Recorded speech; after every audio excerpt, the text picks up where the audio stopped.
Imagine the final year of the war in Europe, told not by one voice, but by 1,000. A chorus of accents, American GIs, British Tommies, Canadians, and more, all sharing their own piece of the story. This is the sound of history, as presented in the 1945 masterpiece, The True Glory.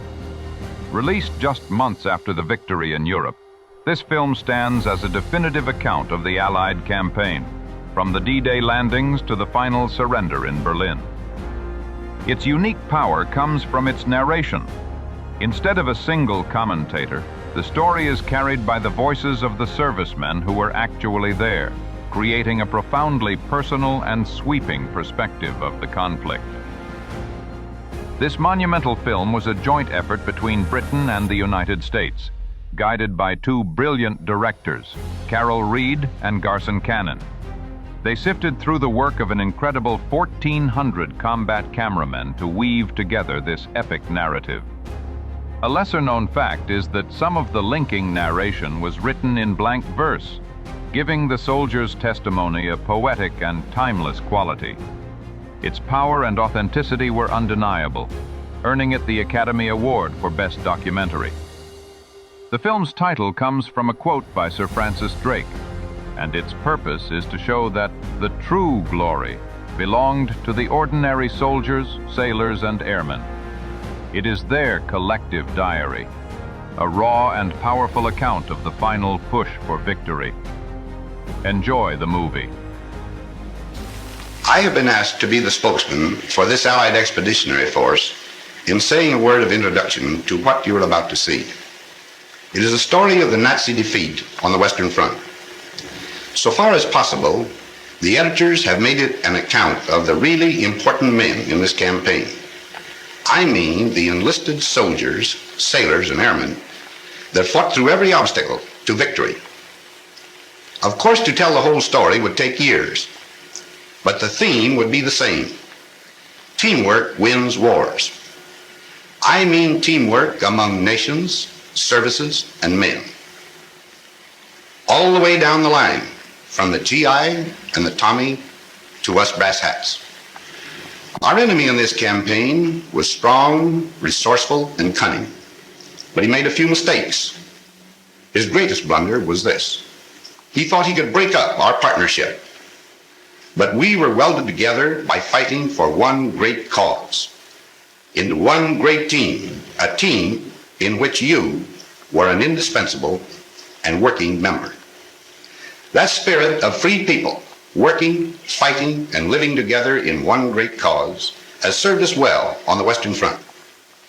We in the field pray that that spirit of comradeship will persist forever among the free peoples of the United Nations. To you who now, living in love and hope, who sense a future in the surrounding air, this testament is offered. Here you may look on the violent fragments of our age and the once thinness of the little thread that made us then the citizens of freedom. For dark was Europe and the face of man when this begins. The nation had gone mad and struck out everywhere the compass knew. The ebb tide of our honor fell away and left its wreckage on 100 coasts. The German cast his fires about the globe. His strength, drawn from the smoking Saar and Ruhr, lay in our weakness. And at last his conquests smoldered behind the barriers of his arms. Along the channel where the sea strikes France stood the West Wall of concrete, stone, and steel to mock the frail hopes of the petty free. Wounded, hard-pressed, and wasted on our strength, almost like madmen then, we planned to breach the wall and smash the German spine. But where? We searched the coast of Europe like fierce eagles. Between low Flushing and deep-harbored Cherbourg, our eyes sought out the place of the assault. Exits and tidal range marked shallow Flushing off. Sand and the wind cancelled the Belgian coast. The North Seine beaches were too small, and cliffs barred the approaches. Cotentin, too narrow. The Pas de Calais, heavily defended. It all resolved on Normandy, on Caen. There planes could land upon the carpet ground. The coast defenses were more light, and tides had a good range, and men were safe from winds. So on 5 miles of still unbloodied sand, the fretful course of fate would be assailed by armored nations. Now our people bent to the construction of a steel array and took the builder's hammer in their hands.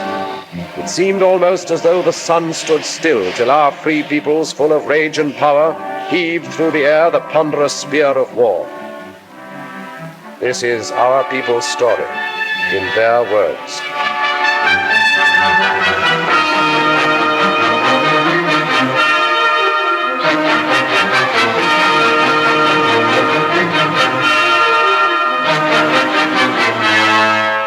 I suppose if the Battle of the North Atlantic hadn't gone right, things, well, might have been considerably different. That was an ugly time for all of us. Merchant ships, naval escort, air patrol. I guess I had my share of bad luck. I lost 3 ships and some good friends.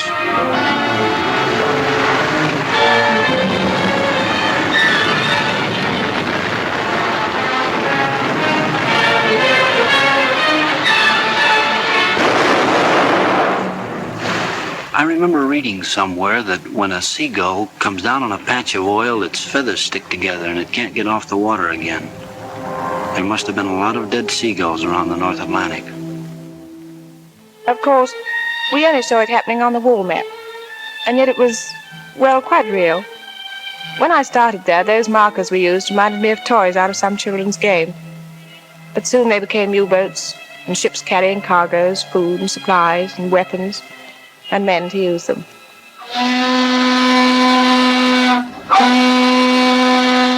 I remember coming over. The worst thing about the trip was you didn't know where you were going. Wherever it was, you'd be a stranger, and nobody likes that. That ship was loaded from stem to stern with sad sacks. Around the 3rd day out, things got pally. Like the fella said, we're all in the same boat. The comic. Finally, we got to Liverpool. They had a band to play us in, an English Army band full of chimes. I'm Dreaming of a White Christmas, they played. To tell you the truth, it was pretty corny. But nobody said anything because, well, you know, it was a nice gesture. Funny thing, on the way over, you felt like you were the whole works. You couldn't help it. But then, all over the UK, you'd see things that made you begin to realize you were just part of a big proposition. All kinds of things.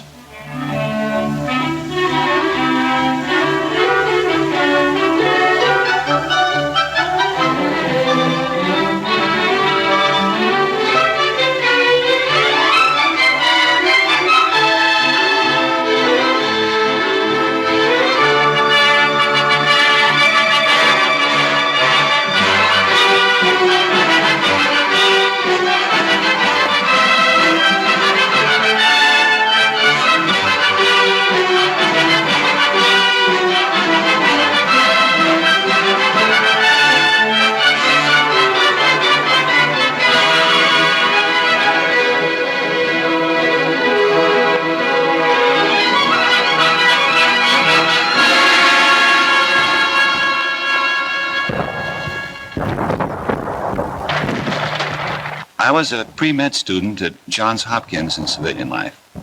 Now, I do know a little something about anatomy, and I say it is scientifically impossible for the human body to stand up to the training we receive. An absolute impossibility. Muscles and tendons and bone structure was not designed to withstand that battering. Don't ask me how it happens that we did stand up to it. I don't know. It has no scientific explanation. Here, listen to this. Out of one of them army pamphlets. To a young man, soldiering in the army of today offers exceptional advantages and opportunities, such as physical training, foreign travel, sport, and many other facilities which are normally denied to those engaged in the majority of civilian occupations. The majority of occupations in civil life become monotonous, to say the least. But in the army, life is so varied that there is little or no prospect of a monotonous or irksome time. So men were girded for their highest hour, and while they learned the lethal arts of war, in small and secret rooms, the planners met to watch their work mature. Beyond our view, The German, proud and confident, stood calm in deep emplacements on the armored coast. The war was not yet one of men and blood. The weapons were the factories and the maps, and voices speaking in the hidden night. Season by season, all our plans advanced, and those few men on whom the mass of war rested with all its weight worked ceaselessly. I used to wonder whether the millions of people doing their various jobs realized they were part of it all, paving the way for the invasion. We kept bashing away at German targets, mostly steel and oil. The Ruhr, Hamburg, Battle of Berlin. Things were getting tougher every trip. More ground defenses, more night fighters, more crews not coming back.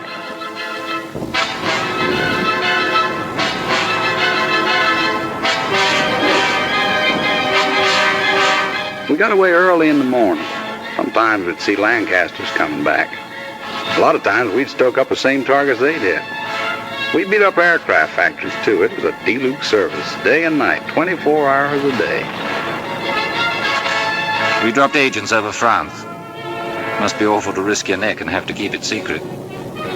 One-man submarines, torpedo boats, commandos. We used them all to bring back cups full of sand from the beaches for analysis. It had to be quick drying with a solid clay foundation. It would have to support 30-ton tanks. I must have photographed nearly every field in France. Real job, of course, was the Caen area, but I didn't know that, nor did Jerry. We dropped stuff to the Maquis, arms, ammunition, sabotage materials, and so on. Then went over ourselves and taught them how to use it. We built it to specification, but we hadn't the least idea what kind of a gadget it was. The only name it had was Mulberry. It was vital to know all about the Seine Bay and the tides. And we trained the men to negotiate those tides and landing craft. Wearing down German sea power in preparation for the day. A special study of the weather along the Normandy coast. Miles of wire netting for the beaches. 7,200 tons of petrol per day. With an underwater pipeline to carry it to France. A white star is the emblem of liberation. Triple inoculation for all personnel. New ships pouring from the stocks. Old ships adapted. Listening to the German radio output for fresh intelligence. That was just part of the pre-invasion work. By December 43, the plan itself was set and we took it to Tehran for final discussion. The three leaders approved the plan. Our Russian forces advancing from the east and invasion from the west. And then the date was set.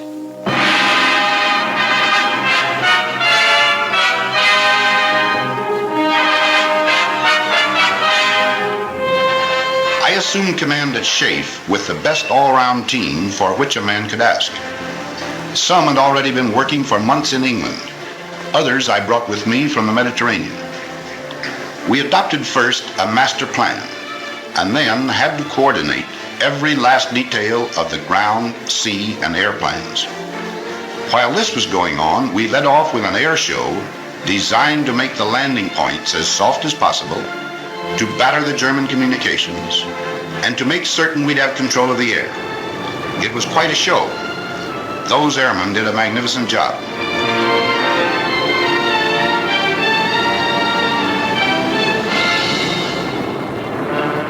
We had Polish, French, Czechs, all sorts in our outfit. They'd natter away in the mess about what they'd been up to. The only word you could ever make out was marshalling yards. Us bombardiers seemed to do nothing but look down on French bridges those days. We used to ask each other, have you cut any good bridges lately? Well, finally, there was only one whole railway bridge left over the Seine between Paris and the sea.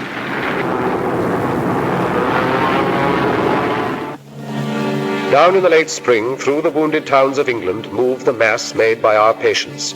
2 precious years of plans were put away. The offices were empty. All the maps were rolled up on the walls. What had been paper at last had come alive. Across the channel, aware of our resolve, with cold contempt, alerted Germans stood beside their guns, and reinforcements rumbled from the Rhine. Their generals were prepared, their might was poised. They looked across the heaving sea and grinned. They would reap harvest of us on the beaches, and even death himself would stand amazed. Yet faint across the groaning of the sea came the thin thunder of a massive power. Drawn from the great free peoples of the earth, it gathered in the ancient ports of England to crowd upon the steel-encumbered ships.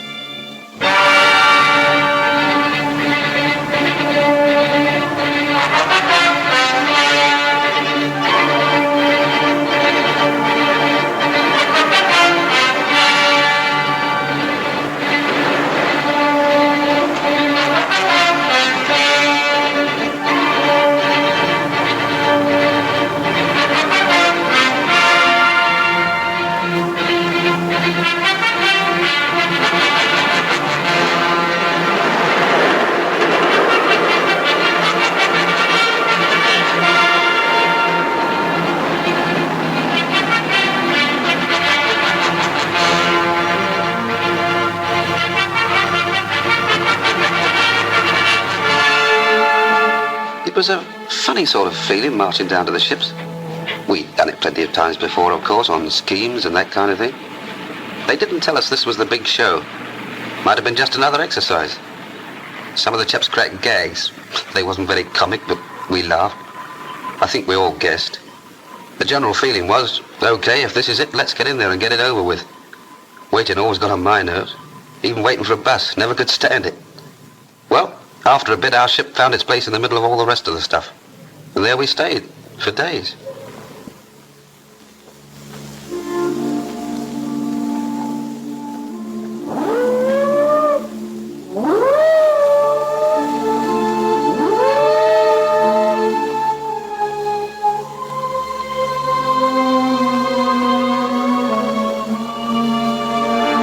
They gave us the final briefing then. We knew what to do and how. They told us where and when. That's a briefing. I listened to every word. Wrote it down in my head like a record, and it kept playing over and over again. Piece of beach in the morning. Ever since I became a soldier, they were getting me ready for this. Before, there'd been time in front of me, protecting me. Now the time had worn away, and there were only a few hours left. In the morning, I'd have to face it. I tried to imagine how much fear I would have, you know, if it would keep me from doing my job. I suppose everybody else was wondering the same thing.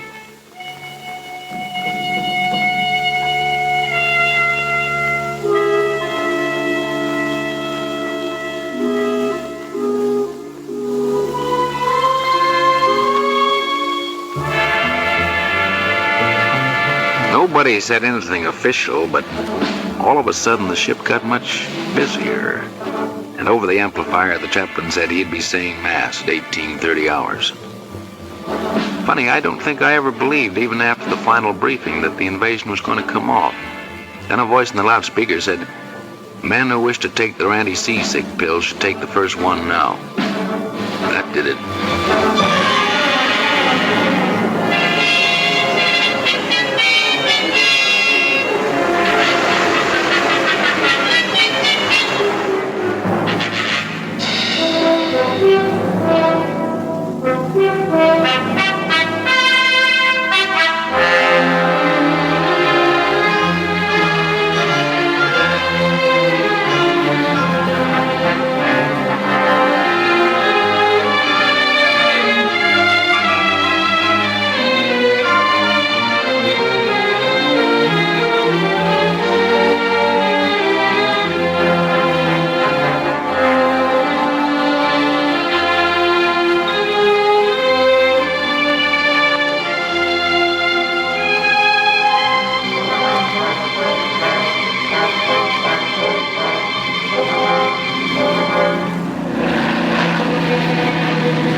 I was tugging a glider, the way we always practiced it, except that I'd never been in the air with a whole army before.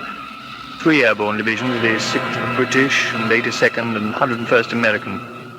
Just before the glider pilot cast off over the landing zone, I wished her good luck over the radio. It seemed a sort of inadequate thing to say. As Supreme Commander, let me break in at this point to say just a word about the Navy. From the moment of embarkation to that of landing, the full burden fell upon the Navy and our merchant fleets. They had to sweep the mines, bombard the coastal batteries, marshal and protect the transports along the coastline preparatory to landing, and, finally, man the small boats that carried the soldiers to the beach. On that day, there were more than 8,000 ships and landing craft on the shores of Normandy. It was a most intricate task and a vital one for the success of our plans. The courage, fidelity, and skill of the Royal and American Navies have no brighter page in their histories than that of June 6, 1944.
Back in London, only a few people knew.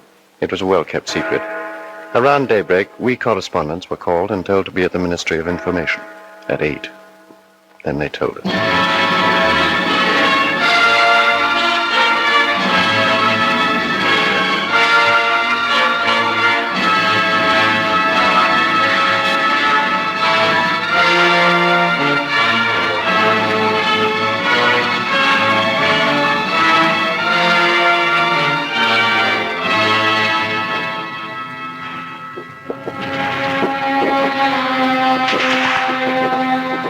They called our beach Omaha.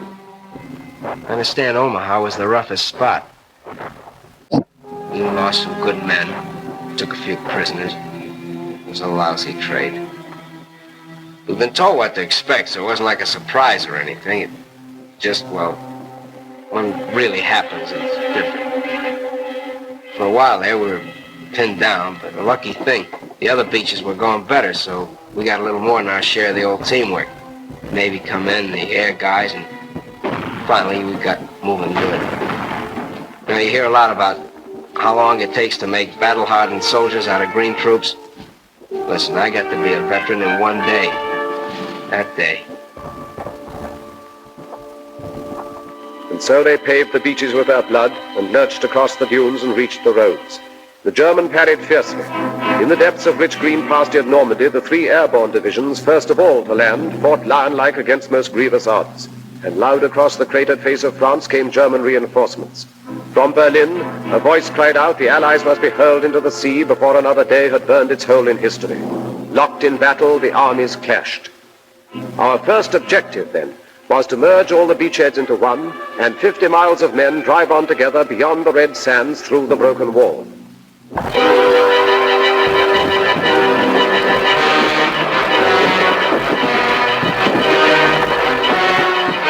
Where I was, it wasn't too bad getting ashore. After that it started. We had to fight for every bloody field. It was the same each time. You crawl on your belly, keeping your backside down like you'd been told, chuck in a few hand grenades, then rush them.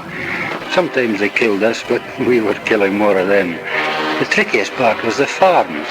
They were regular little jerry fortresses. If we couldn't manage them on our own, then we'd have to wait while the company commander called back for artillery support.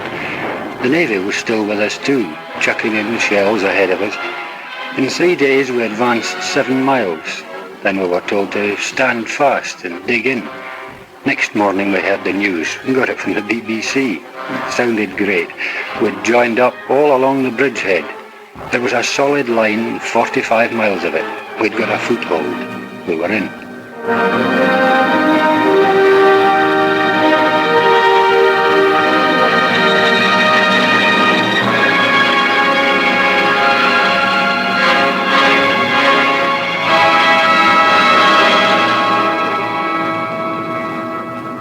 We didn't have to do much navigating to get there. You just followed the convoys. I was doing close support. We waited around, and then the ground troops would whistle us out and told us about some Han target they wanted removed, and then in we'd go. We were like taxis on a cab ring.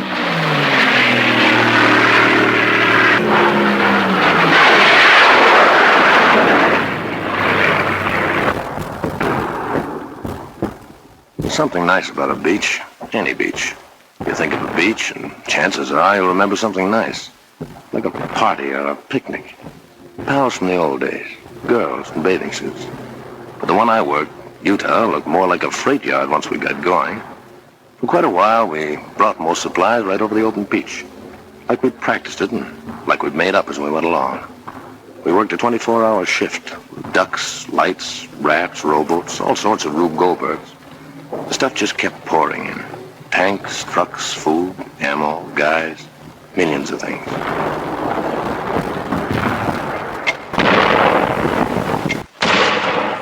We didn't think we'd spend 15 days in the same field outside Corinth, with the wood behind us and the Germans in another wood half a mile in front of us, and a little empty valley in between, each side mortaring each other all the time. Just meant you had to live in a slit trench. You got into a routine. You know, stand through from 4:30 to 5:30, and 2 hours wait for breakfast. Came up fairly hot. Tin bacon or sausage, tea, of course, biscuits. We've been living on compo food since D-Day. It was good food, but, well, you know, you got tired of it. I'd have given a lot for a slice of fresh bread and butter or a cup of fresh tea. 15 days is a long time to stay in one place and be mortared. Yet so you think everyone's coming straight for you.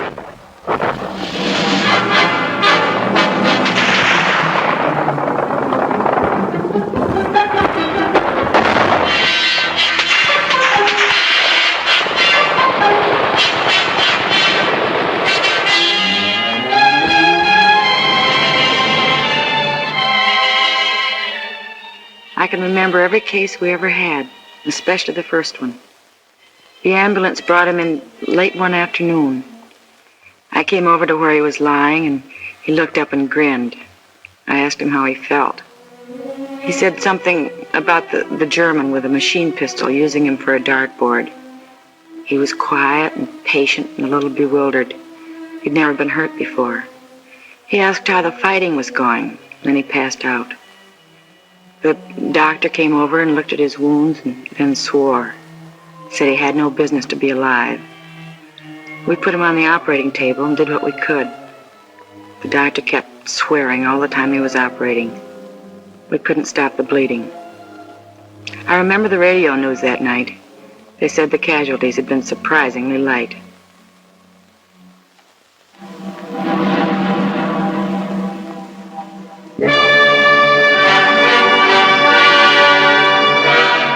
They said the whole thing was dear old Winston's idea.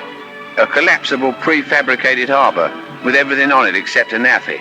Well, I wouldn't put it past him. It's the sort of idea he would have. Worked in the end. Mulberry, they called it. Well, I felt pretty good about it because I'd watched it grow right from the sinking of the first ships for the outer breakwater.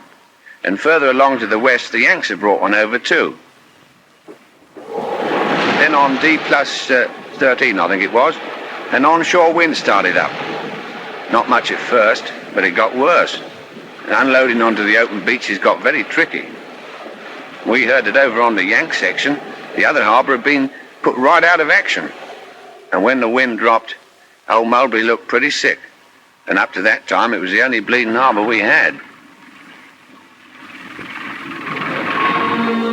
At the green tip of Normandy, the town of Cherbourg lay, a harbour for supplies. Our need for ports was vital as our breath. The German knew our lack and swiftly drew his forces into tight defensive groups so to contest the issue. All our plans turned upon Cherbourg. All our strategy waited upon its empty docks and piers. So the Americans, sent all across Normandy to the coast, swung toward the north, impatient for the port. Through hedge and field they carved their heavy way.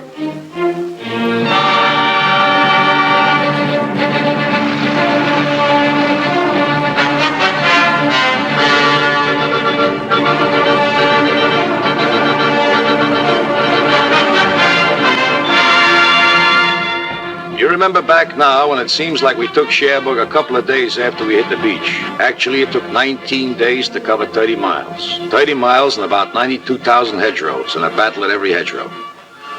Otherwise, it was nice country, like Connecticut. Pretty trees and orchards, lots of cows, and nice little farmhouses.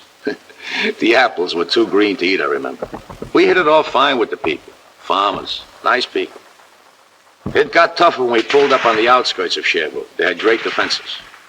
Then the artillery really carried the ball. For 3 days we sucked it to them. Sometimes we were pouring in at point-blank range over open sights. Finally, old von Schlieben, the German commander, tossed in the sponge. That's after telling his men to fight to the death. We took Cherbourg on June 25th. Everything was rosy except the harbor we come from. The Jerrys had really smeared that harbor. But right away our guys went to work cleaning it up. And the way they tore into it, you could see that pretty soon it'd be waiting for us fine. Then, well, we fought our way up the peninsula. Now we'd have to fight our way out of it.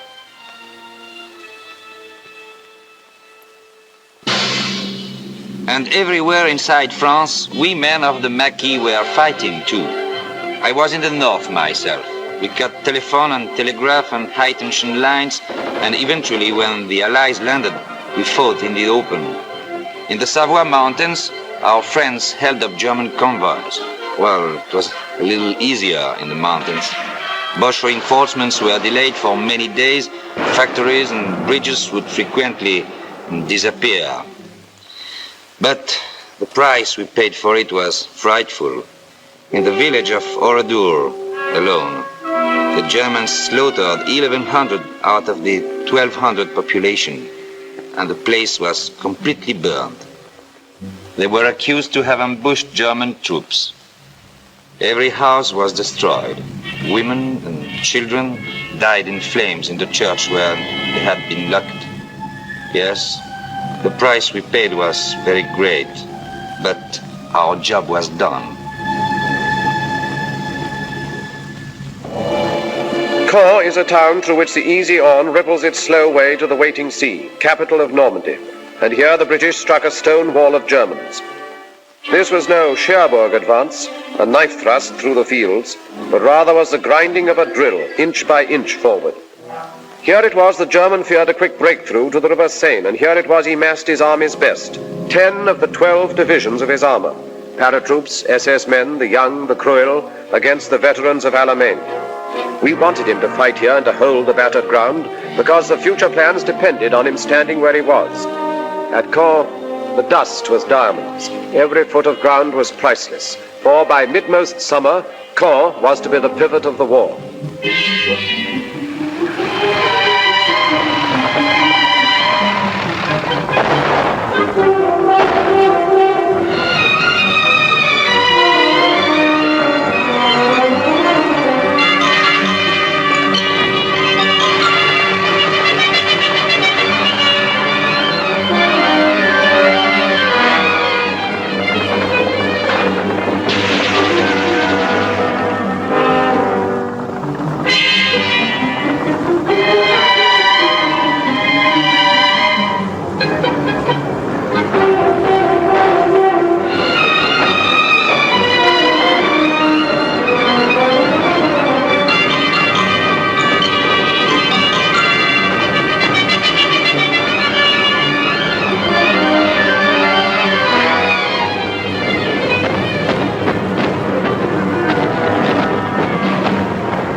was the first decent-sized town we had taken, but there wasn't any celebration because we knew nothing had been settled.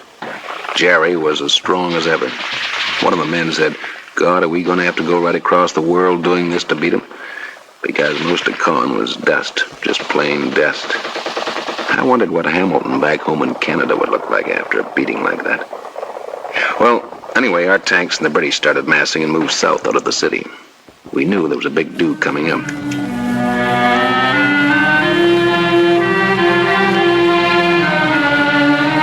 The show for us began south of Con, where the Poles joined up with us. When we began moving forward, I heard a lot of the lads say Rommel's on the run. But I'd been at Alamein, I knew he wasn't on the run. And I was right. There was nothing lovely about the battle south of Con. No pincer movements, no outflanking, no nothing like that. Just an hard, bitter, bloody slugging match. We had to stay there and give as good as we got, even if we couldn't give better.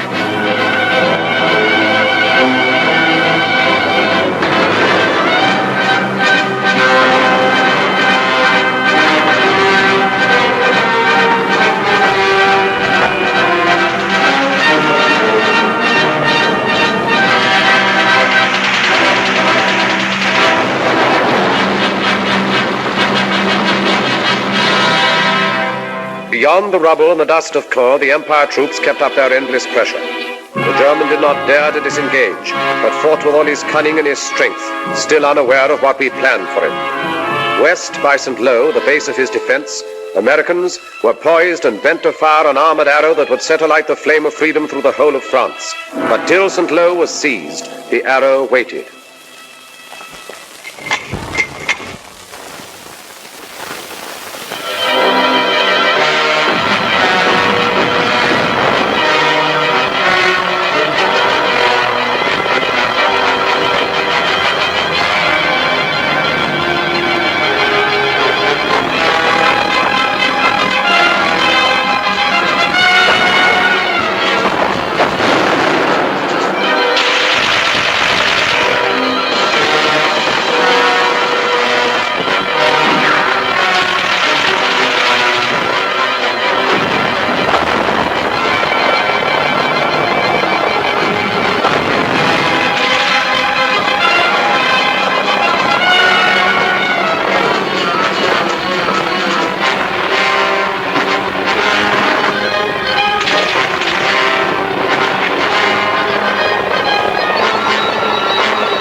One minute it's quiet with the birds singing.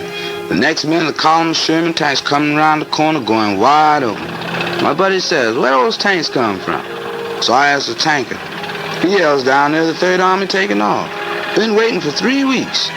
Prepared somebody let the rabbit out of the hat. Man, what a rabbit. With pearl-handled revolvers." When I think back to the breakthrough, I don't seem to be able to remember anything but the French people. People beside the road, kids we couldn't stop to give candy to, FFI boys bringing in the krauts from the fields, and farm workers waving as we went by.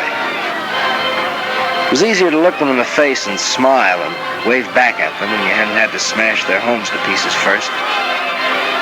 The morning we got into Rennes, boy, that really was liberation.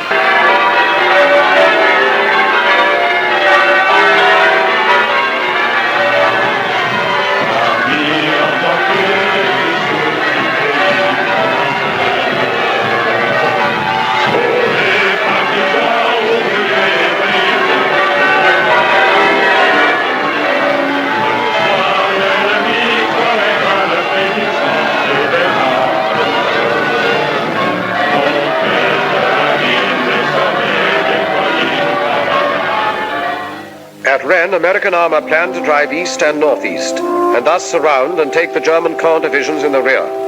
The foe laid plans to stop the arrow dead by cutting its supply route at the point where it stretched narrowest along the coast. So a great force exploded toward Mortagne. hoping at Avranches to achieve the sea and drag our hopes down to the smoking ground.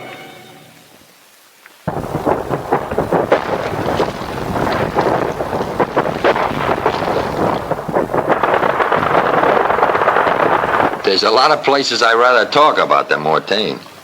That's where I got hit. We've been going great up to there. Some of the guys had even been singing, harmonizing. And then that first German artillery caught us. Pretty accurate, too. An hour later, I was short 18 men. Well, we holed in and we hit back with everything we had. They weren't just trying to stop us, see? They want to come right through. And then me. I get a belt in the face left side and I keeled.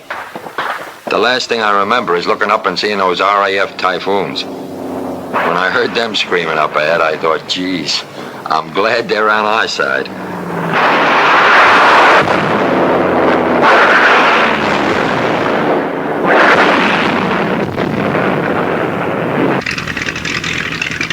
I was sitting in front of the intelligence office doing a bit of sunbathing when headquarters came through saying the area northwest of Mortain was packed with German armor heading west.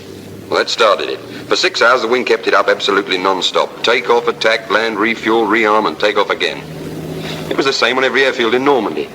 The only briefing I gave the chaps was, well, you know where they are. And the only interrogation when they got back was, well, how many did you get?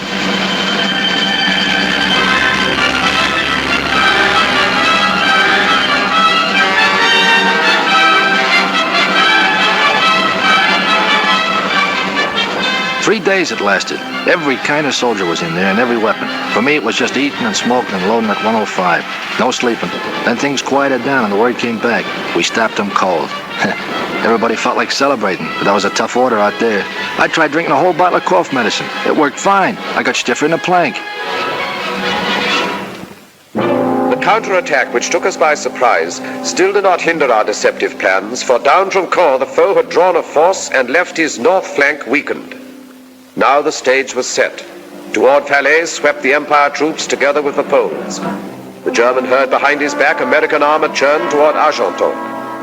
Outgeneraled and outfought, he found himself within a closing trap.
I've covered them with the gun down to the clearing stations. Thousands of them, and all kinds. The tough ones with the smile froze stiff on their faces by shell fire. And the plain Joes that had too much and ready to tell you that. And their poker-faced officers that never lost the poker-faced look. The SS, the parachute troops, the old soldiers off the Russian front, I've seen them all. The Hitler youth babies looking like they walked out of Lincoln High. Expert killers. Smart Alec with their talk of rights under the Geneva Convention and asking, when do we go to America? And the other guy who crawled out of a hole with his hands up, all through and talking too much, and ready to swear he hated Hitler all the time. The kids that knew how a machine gun worked and nothing else, grinning like they were still on top, so they could hardly hold that trigger finger still. The middle-aged guys wanting to tell you about the wife and kids, you'd let them. And they were through killing when I saw them, and through getting killed too. Some of them thought they were lucky, and others didn't. And some didn't give a... I covered them down to the rear where it was somebody's job to find out what made them tick, but it wasn't my job to figure them out. I just kept them covered. And brother, I never gave them more than the Geneva Convention. And that was all. American tanks ground on into the east toward Paris and the Upper Seine. Before them, the Germans helter-skelter fled away and saw retreat, or stood with hands upraised by roads all littered with their smoldering gear. And still the tanks ground on beyond the smoke into the unscarred country. A good solid map, well delineated, is an absolute must for a modern mechanized army traveling at high speed. In our division, the issuing of maps was my job. When we broke out of the Cherbourg Peninsula, my department had the situation well in hand. Then, for us, everything went mad, stark, raving mad. One morning I woke up, and the army had gone right off the map, absolutely right off the map. So we rushed through an order for 500,000 maps of the Orléans region. They arrived in due time. To our horror, the army progressed far beyond the Orléans region. It was off the map again. This was a period of acute crisis for me. I gave the highest priority to a fresh order of maps of the Paris area. We refused to be licked by this situation. The final blow came when it became evident that we were going to bypass Paris. That almost finished us. Eventually, we had to drop 10 tons of maps to them by parachute. It was a very humiliating experience. I'll be glad when I get back to the Library of Congress where maps have some permanent value.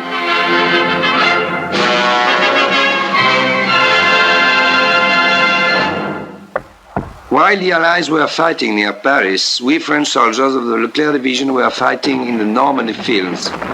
And suddenly an order came. Go to Paris, it said, and take it. The Allies, after having equipped our division with tanks, guns, rifles, lorries, and jeeps, that night decided to give us Paris too. So at 4 o'clock in the morning, the division starts rushing on the roads, and in the sky, on the right, on the left, everywhere, the American Air Force protects our trip. What a trip. 250 kilometers in one day. I think I'll tell it all the time to my grandchildren and bore them with it until I die. At the beginning of August, we in Paris were seized by rumors. What could be confirmed was towards the middle of the month, the Germans started to leave the city. Yes, those were the same Germans who had signed 25-year leases on their apartments. Then, on the 14th, our police went on strike. The next day, the Gestapo left. That was the day, too, when a police car opened fire on a German detachment on the Place de la Concorde and began the battle for the city. After that, it seemed the French flag was hanging from every window. All the flags were made of curtains, old dresses, rags, everything, it didn't matter. 4 days later, we heard shouting coming from the Hôtel de Ville. We started running. Me, my husband, everyone in our house. As we ran, people were screaming. The French army had arrived. When we got to the Place de l'Hôtel de Ville, we saw it was true. I kissed my husband because he was crying. Oh, it's funny. We began to realize how unhappy we had been for 4 years and how lucky we were to be alive on this August evening.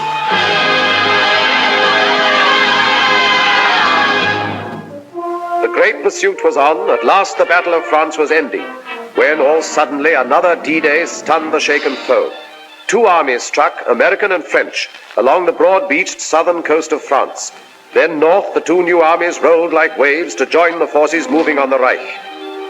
Beyond the Seine, where from 100 sites the Germans launched their flying bombs and brought death and destruction on the English towns, our valiant armies went about the task long since assigned them. Toward the Reich frontiers, Americans advanced. Against the ports hugging the Channel, garrisoned in force by desperate foes, Canadians were sent. And in a thunderous sweep, the British armor surged toward awaiting Brussels.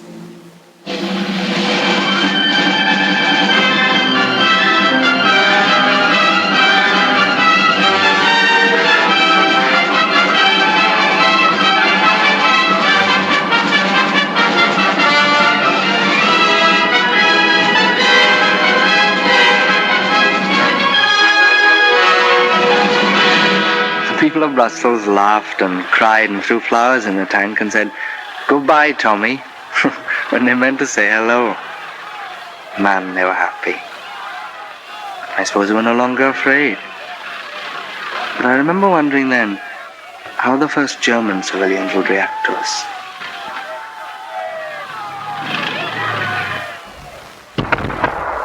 I remember one day we were coming across a big flat field.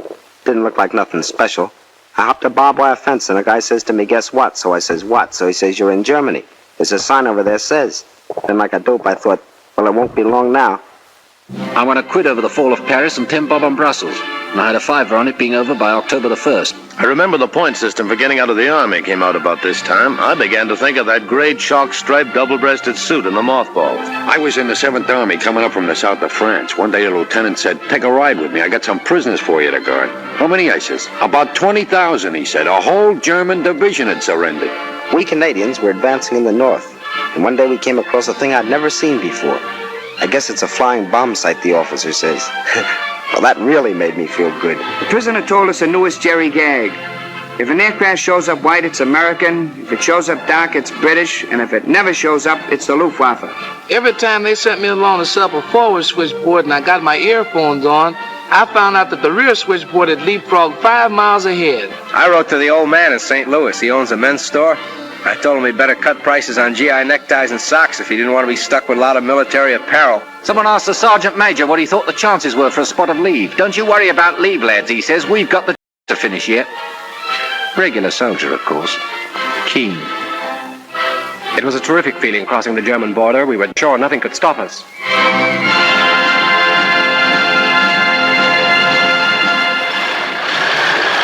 Every line must somewhere have an end. In southeast Holland, nothing lay between the British Army and the German plain except 2 rivers and a town. And so we made our plans. To send an airborne army down to seize Eindhoven and the bridges at Nijmegen and Arnhem. Then to hold them for the force that would sweep up like thunder from the south. Thus, where no line existed, would the Rhine at last be crossed in force. I was to jump last at Arnhem, so I sat right forward by the window. I could see nothing but blue skies and Dakotas with the fighters up topside like midgets. One of the boys was reading a newspaper. He showed me a funny piece in it. I couldn't laugh. The coast of Holland came along before I was ready for it. Someone yelled, "Running up now." We got to action stations. I remember thinking, what a bloody bit of bad luck to be bumped off now when the war's nearly over.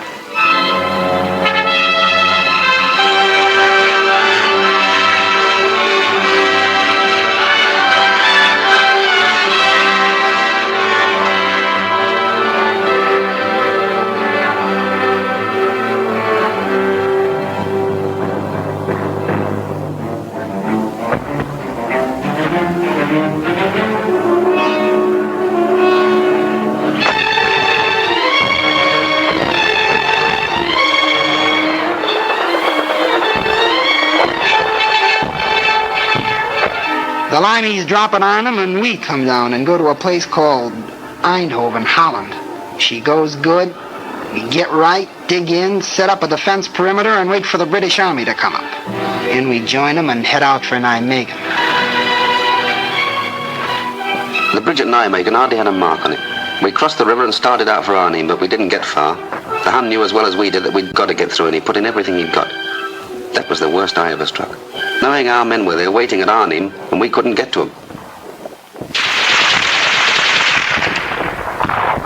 At Arnhem, we got ourselves well dug in, us and some of the Poles. We were short of ammo and food. That was our main worry. I'll never forget those supply dropping missions. The way Jerry let loose at them, and the way they just came straight on into it. More than anything, I remember the way everyone behaved. Men you knew as the toughest fighters became gentle, kind and considerate to each other. I knew a lot more about men after Arnhem. The guns died out in Arnhem. Then we knew the greatest gallantry was not enough to cross the final bridge. And now no choice remained to us. Direct assault against the Siegfried line would be the only way to carve our corridors into the Reich. But first a port was needed for supplies. Antwerp we had, but thundering German guns controlled the 30 cold miles of the Scheldt from Antwerp to the sea. The docks were still, the winches silent, all the ports lay dead, a useless city severed from the sea. It would stay dead until we cut a way through the grey Scheldt. So the battle formed to free the estuary for our ships. I covered that battle for the Associated Press. I only wish I could have written the story with the greatness of the men who fought it. It was vicious and fearsome fighting all the way. The Canadians and the Poles clearing the south bank of the river, the Royal Navy and Marines and Norwegians charging knee-deep in blood and water into the mouths of the 9-inch shore guns at West Capelle. It was the kind of fighting that makes legends. And the minesweeping of the Scheldt afterwards. It was the greatest operation of its kind in history. The cost of that first ship into Antwerp harbor was the lives of thousands of our bravest men. I reported it as well as I could, but their memory deserves more than words.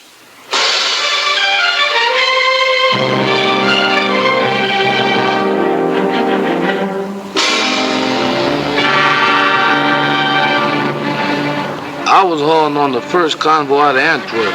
When I got to the front, I saw more empty supply dumps than I liked to see. The boys wanted to know where the stuff was. You can't fight without stuff. Anybody knows that. I made lots of trips. I don't know how many. Driving all day, all night, singing so as to keep awake. Songs like, Milkman, Keep Those Bottles Quiet.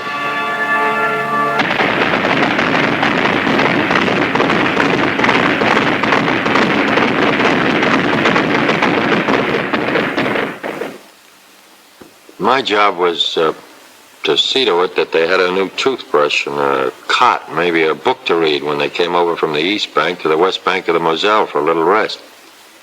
We brought them over one company at a time because that was all the regiment could spare from the line at any one time. Somebody had tapped them on the shoulder and said, "All right, boy, you're going back across the river for 24 hours rest." And here they were, where they could rest. They just couldn't believe it. Here they were for just 24 hours without war. Everything was down to essentials, counted out like dollar bills through a teller's window. One night's sleep, one day's hot meals, one clean change of underwear, one clean pair of pants, one shave, one hot shower, one movie. I used to wonder what was the best of that day.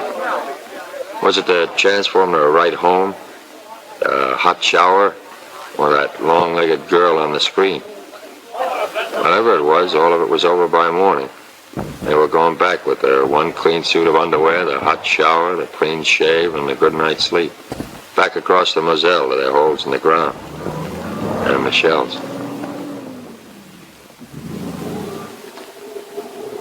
By that time, we knew we were going to see a winter campaign.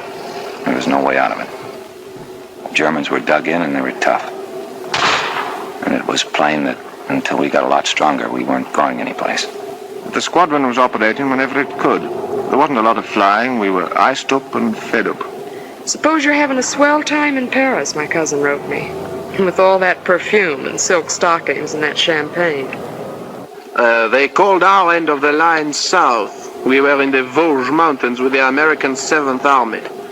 But it was very little warmth in the south. I recalled with pleasure the Mediterranean where we had landed in August. But memories do not keep one warm. Before I joined the army, I'd have thought it was certain death to dig a hole in my back garden and live in it for the winter, but that's what we did. The sergeant said, well, squirrels do it every year. Yes, I thought, but they don't man machine guns as well. There was no heating in our Brussels office. I put on so much under my uniform, they called me the bundle from Britain. I never smoked before, but pretty soon I found myself smoking as high as a pack a day. I worried about that old law of percentages. My company was melting away. You'd look up one day and be fighting alongside a stranger. It was a lonesome feeling.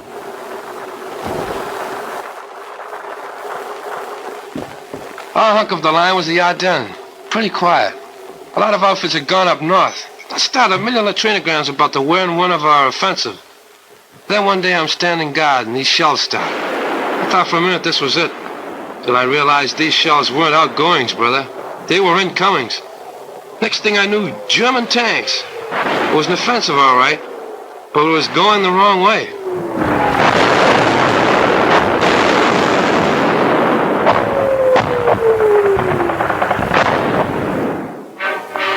The offensive we were mounting to the north was suddenly forestalled and set aside, as through the rugged, thinly held Ardennes von Rundstedt struck.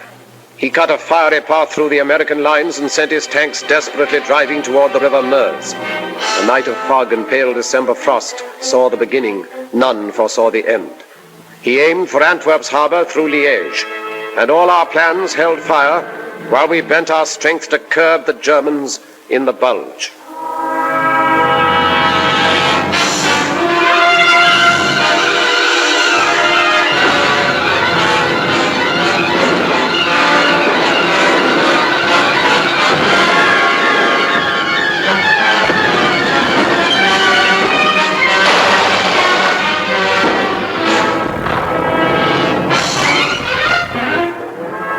One night I was a replacement in England playing shove halfpenny in a pub. The next day they shoved me in an aeroplane, and that night I was fighting Germans and being kicked around. I don't know about the other outfits, but mine was being cut to ribbons. They were dropping all around me. The thing that still sticks in my head is the medics. The only weapon they had was a needle, but they were around right where it was the hottest. You'd hear that yell, medic, medic, and they'd always be there.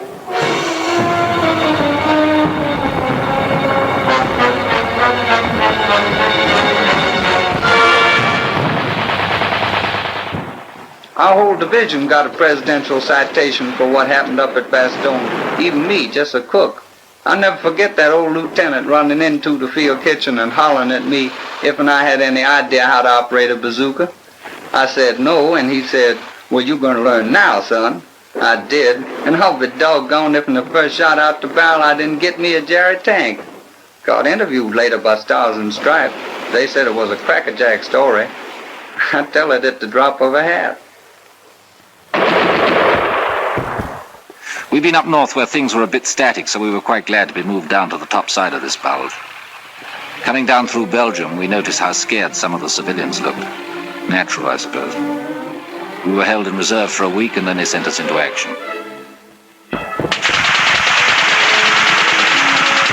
On account of the fog, we couldn't get any air coordination. You sure miss it bad when you've gotten used to it all the way since D-Day. And then on December 24th, like a Christmas present, that sun come up, and after a while we was giving him the old 1-2 again.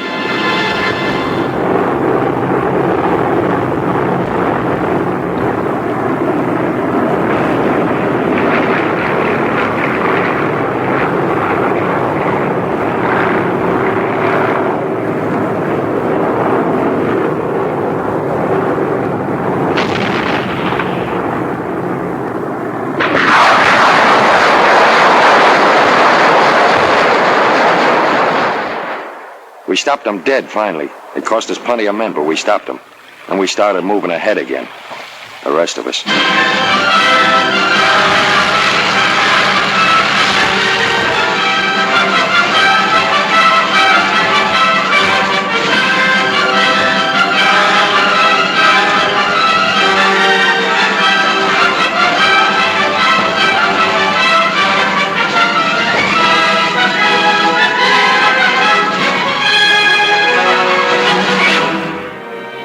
Ormstead reeled back on a recoiling spring. His great attempt was over, and his armies that had devoured such a wealth of blood sagged sodden towards the Rhine.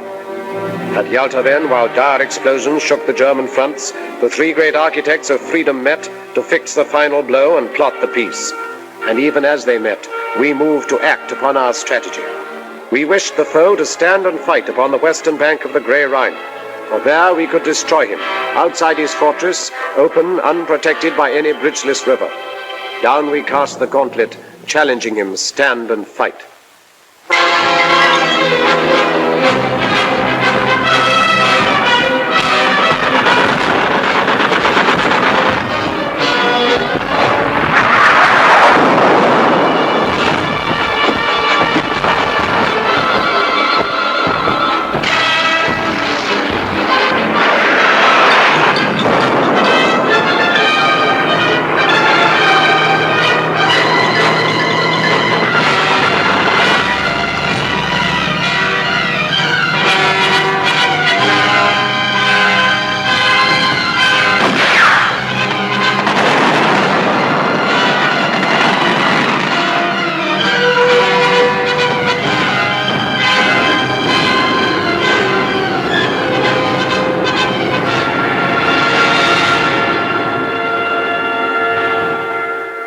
We were attacking the north of the Canadians, round about the Reichswald forest in the Dutch frontier area. It was wet and filthy. They nicknamed our army commander Admiral Crerar. Well, anyway, the enemy put up some very stiff opposition. But actually, this was just what we'd hoped for. It showed that Jerry's emotions about fighting for every foot of his beloved fatherland were getting the better of his sense of strategy. And every German killed on our side of the Rhine was to make it easier for us on the further bank. And a lot of the Boche were killed, I can tell you. Reichswald was the bloodiest show I've seen in this war.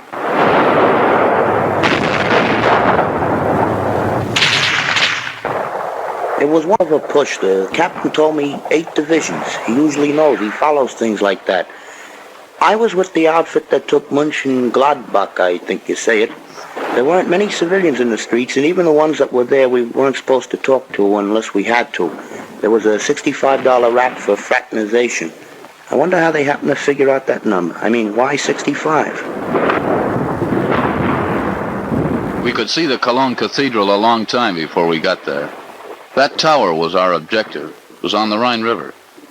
We went fast, and by the time we got in the town, there wasn't too much fight left in it. Cologne was mangled, all right, but there were still a few buildings standing. I was sorry. I thought of those French cities. Flattened. Anyway, we got our objective. Now we had to cross that river. I thought they must be very short of men when they put us sailors into battle dress, lugged the assault boats on the trucks and sent us across Belgium by road. Who talk about silent service. I'd never been sick at sea, but I was sick as a dog on the road. When we reached our destination, I was feeling lousy, longing for a breath of sea air. I found the whole bloody landscape under a stinking smoke screen. Like London it was. The next day we got up to the Rhine. It was good to get a glimpse of the water again.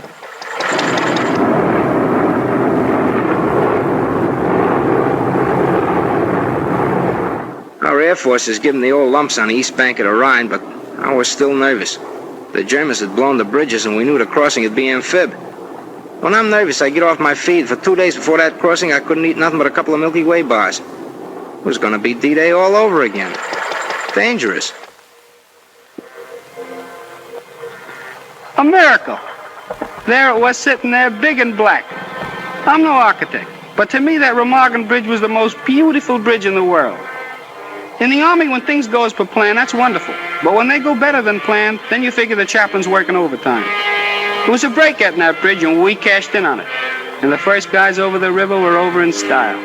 The watch on the Rhine was finished, washed up. Or to coin a phrase, kaput.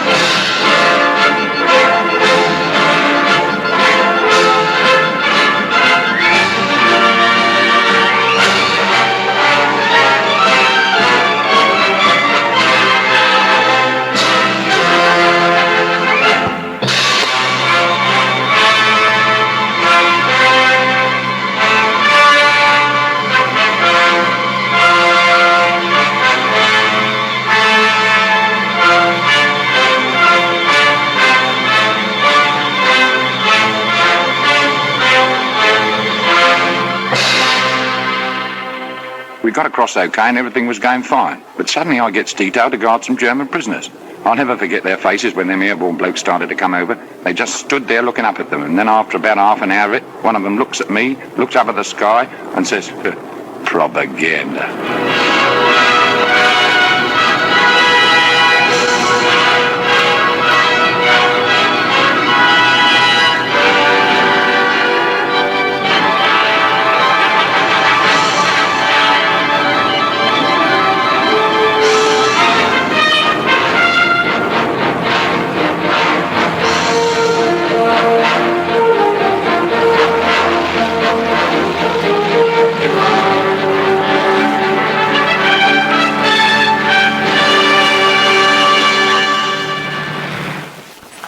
The Ruhr pocket was the first big objective across the Rhine. We and the heavies sealed it off, then the ground forces wrapped it up. After that, they exploded in all directions. Cut the Jerry armies up in pockets, then take them one by one. That was the program. The Third Reich was being carved up like a Christmas turkey.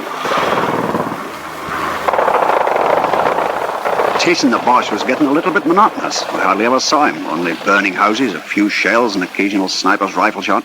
It was a silly kind of defiance, I thought. And then one day the routine was broken. We came across a prisoner of war camp, out of ranks, Yanks mostly. They went mad when they saw us, screeched red Indian war cries, pummeled one another, and asked what the news was. I seemed ashamed to tell them when they were so happy. Well, there was nothing for it. I told them.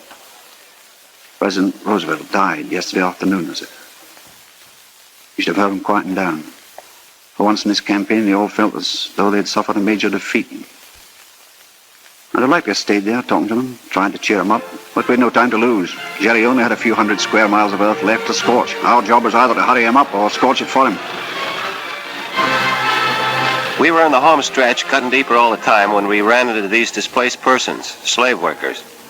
They were sick and hungry from all over Europe. The roads were jammed with them, but they kept out of the way and didn't give us any trouble. Like a fella said, there's a lot more than town's going to have to be reconstructed. I wondered what was up when all RAMC personnel in our lot down to stretcher bearers were urgently called for. I soon found out we'd taken the Belsen concentration camp. Well, I'm not squeamish. I've seen amputations, operations, deaths long before I went to the army in '41. I was a warden. I lost count of all the arms and legs I pulled out of the wreckage down in Croydon and got quite used to it.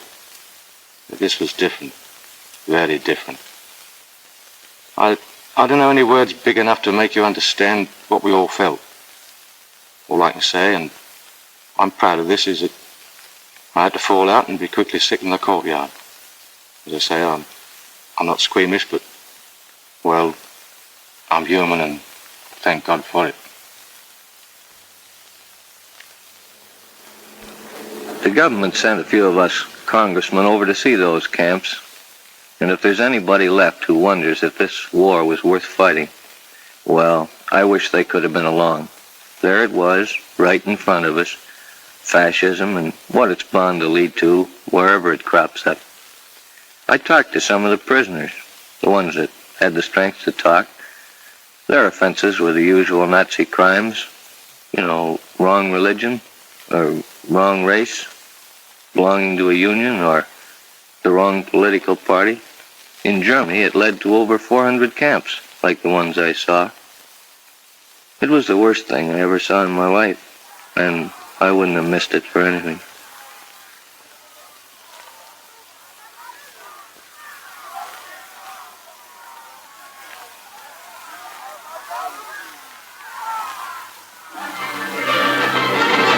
When an army gets to moving in a hurry, that's where air transport comes in. We'd been flying in the stuff along with the British Transport Command since D-Day. And towards the end, they seemed to be moving faster on the ground than we were in the air. As pocket after pocket of the foe fell, our hopes rose higher than the soaring flames that marked the broken towns of Germany. In Italy, 1 million prisoners came in, as with a single sudden blow, the German power was smashed. Then our tanks drove through the southern mountains, where the foe had hoped to make his furious final stand. The Russians took Berlin and cut the heart from Hitler's empire. and he himself who planned to rule the earth from pole to pole vanished like smoke among the falling walls. Upon the green banks of the river Elbe, we waited for the east and west to meet.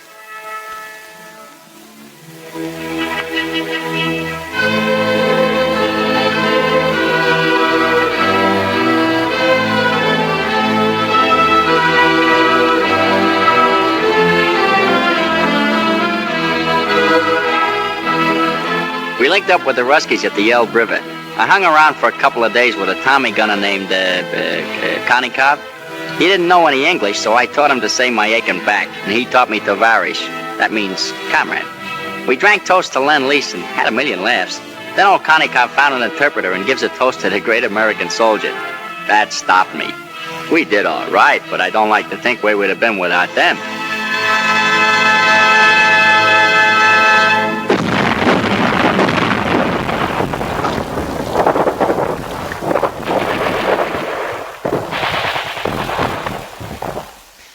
We were going towards the Danish frontier. Bremenfeld, then Hamburg. The rot was setting in. 1.5 million surrendered in the north. The fighting was nearly over, and our job was beginning. We'd been training a long time for the administration of Germany, and we were prepared for plenty of trouble. Sabotage, passive resistance, or perhaps something more violent. You know, werewolves in sheep's clothing. But as it turned out, most of them were docile and did what they were told. They seemed healthy, well-fed. Their disease was in their minds. A German woman, looking at what was left of her town, said to me, "If only you'd given up in 1940, none of this need have happened."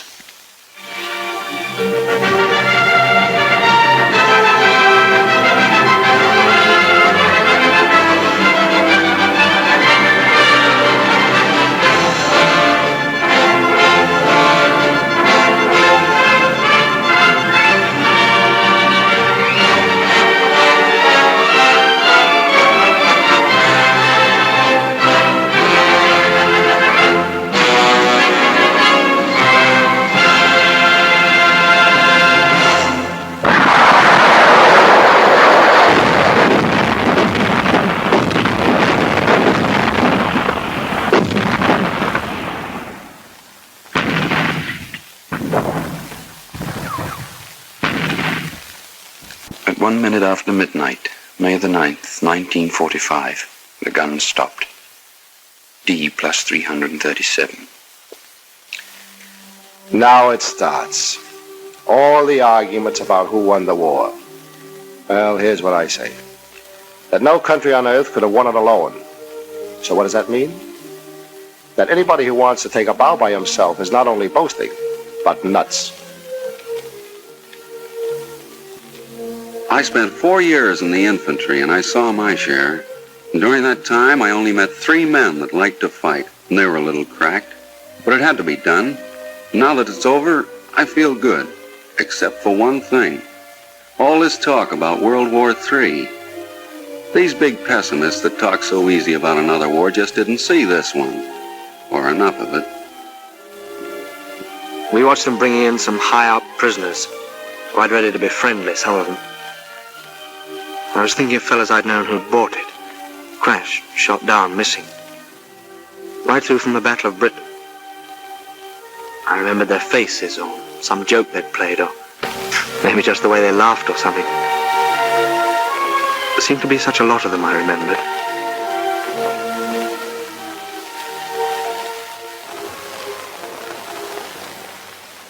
To the victor belongs the spoils. That's what they say. Well, what are the spoils? Only this. A chance to build a free world, better than before.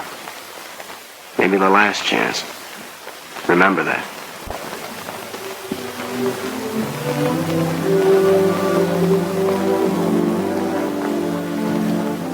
Now the time has come to put our victory to the tests of peace, in company with men of many lands to sift from ashes what the struggle taught.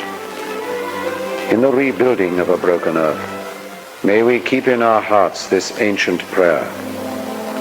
O Lord God, when thou givest to thy servants to endeavor any great matter, grant to us also to know that it is not the beginning, but the continuing of the same until it be thoroughly finished, which yieldeth the true glory.